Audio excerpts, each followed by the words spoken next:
Moorish history is quite the popular topic as it concerns mainstream African history. The African diaspora can't seem to get enough of it. The Moors represent so many different things to us as Afro-Descended people, but perhaps the most valuable thing is a sense that Afro-Descended people achieved glory. This history simply demands respect. However, despite this, there always seemed to be a looming question when it came to Moorish history, because the identity of the Moors is constantly challenged. So today, I wanted us to get a better understanding about who the Moors were and talk about our role as Afro-Descended people in establishing Moorish legacy. What up, African world? It's Team here, and welcome back to another video of African history, culture, and worldview. By supporting this channel on Patreon, you're helping in the creation of these videos and supporting this content. The term Moor itself consistently referred to Muslims from North Africa, whether they were referring to the various Amazigh or Berber populations or other Africans who originated further south in places like Senegal, Guinea, or Mali. Despite what we in the diaspora think, the term Moor is broad, having been used interchangeably between these two populations, and was never used exclusively to refer to either in the literature. In some occasions, you'd even hear Europeans delineating between the so-called white Moors and black Moors. There are many Moorish dynasties we can discuss, but of considerable relevance to Afro-Descended people will be the Almoravids and the Almohads, so please keep that in mind.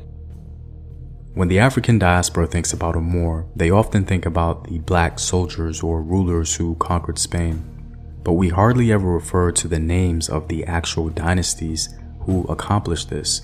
It's important to be specific when speaking about Moorish history. When Islam spread across North Africa in the 7th century, many Africans converted and created their own Islamic armies to further the cause. These armies later became known as the Moors to various Europeans. It may surprise some of us to learn that black soldiers have been used in the Middle East since ancient times. Their presence was no aberration. It was only because of the mobilization of Islam and the proliferation of various African conscripts in North Africa that they then became known as Moors later on in history. Under various Persian rulers, Africans were employed as mercenaries in armies to help conquer and pacify new regions. Africans in Nubia specifically had a world-renowned reputation for being excellent archers, and their services were in high demand. Even before the Arabs swept across North Africa, black soldiers were present in their armies. One of the earliest mentions of a black soldier was named Washi. Washi lived during the time of Muhammad, and it was said that he distinguished himself in battle, especially during the capture of Mecca. The truth is, in the early days of Islam, Arabs began to extend their hand to enslaved African men. They began to conscript them into their armies, and in return, they would sometimes gain freedom. This was an excellent strategy by the Arabs to gain a huge loyal following, and it greatly diversified their military ranks. Over time, this strategy began to be used amongst the Amazigh or Berber populations of North Africa who converted to Islam. In the 9th century, North African armies consisting of enslaved Africans originating further south became more desirable as ambitious Amazigh governors sought them out to create autonomous principalities. They believed these soldiers from Inner Africa would be loyal to them in totality because they didn't come from the ethnic group of the governor. Thus, they would be less sympathetic to the needs and concerns of the majority Berber or Amazigh population. The North African caliphs themselves began to adopt this tradition to comfortably enforce their power and not worry about any Arab or Berber dissidents. In other words, the conscription of black men further south became the very backbone of Moorish supremacy. Now, it's important to understand that black soldiers were always used in Islamic armies even before the 9th century, but they didn't become supreme, if you will, until about this time. For example, under the Umayyad dynasty, the first emir of Cordoba in Spain, Abd al-Rahman I, who came to the throne in 756, was known to have kept a large personal guard of black troops. He founded the Muslim dynasty that ruled a large portion of Spain, for nearly 3 centuries, and all his successors used black soldiers especially to maintain order. Now, here is where a lot of the confusion comes in. People may look at early Moorish history and say, well, the Moors were black people. However, we can't ignore the presence of Arab or Amazigh soldiers. In fact, at various times in Moorish history, there were more Arab and Amazigh soldiers than black soldiers, especially before the 9th century. When the 9th century arose, the face of the Moors began to change fairly quickly.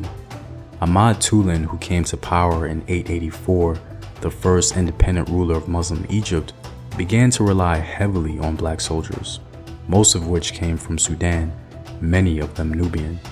Upon his death, he's said to have possessed 24,000 so-called white soldiers and 45,000 black soldiers.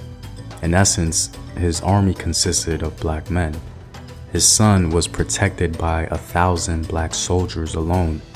One chronicler had this to say: wearing black cloaks and black turbans so that a watcher could fancy them to be a black sea spreading over the face of the earth because of the blackness of their color and of their garments, with the glitter of their shields, of the chasing on their swords, and of the helmets under their turbans.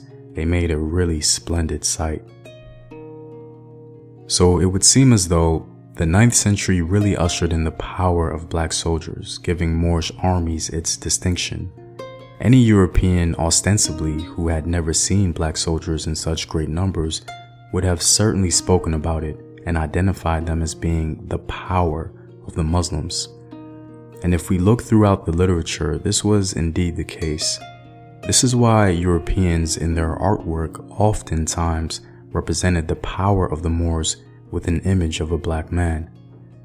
Moreover, this is why the focus on the Almoravids and the Almohads is significant when speaking about our contribution as Afro-Descended people to Moorish history, because these two Moorish ruling dynasties in Spain arguably used the most black soldiers and had rulers who were indistinguishable from the various African ethnic groups further south, like in the case of Yaqub al-Mansur of the Almohads, whom I consider the greatest Moorish leader in the history of Muslim Spain.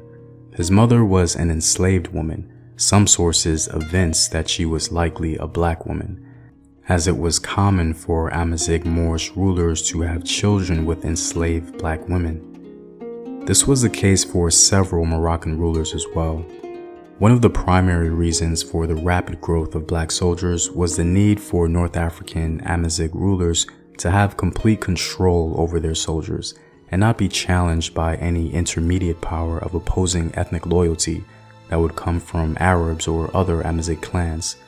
It would be very difficult for black soldiers originating further south to rally up the local Arab or Amazigh populace because of the ideological, social, and political divisions between them. It was black men who served to maintain the ruler in his palace, protect the capital, and uphold imperial authority. The Moorish tradition of black soldiers continued to develop in Morocco centuries after their expulsion from Spain in 1492. In the 17th century to the early 18th century, the Sultan of Morocco, Moulay Ismail, made great use of black soldiers to solidify his power. He himself was the son of an Arab prince and a black woman. Moulay Ismail felt the immediate threat to his rule would come from the Arabs, Amazighs, and Turks in Algeria. He assembled the largest army in Moroccan history, consisting of 250,000 black soldiers, allowing him to exert great authority through which he was able to undermine the power and influence of local tribal groups in Morocco. Moulay Ismail went even further by demanding that the other Moroccan ethnic groups turn over their weapons and their horses to his all-black Moorish army. Our agency in Moorish history as Afro-Descended people cannot be denied, as it so often has. There just needs to be balance when speaking about the Moors. We need to be specific about time periods and dynasties because diversity was certainly present. Moorish history is akin to a blanket. We just have to identify our specific thread that makes the whole. Well, I'm all out, guys. If you like these videos and want to help in its continued production, consider supporting the home team on patreon.com. The link is in the description box below. Know thyself. Remember your ancestors. Peace.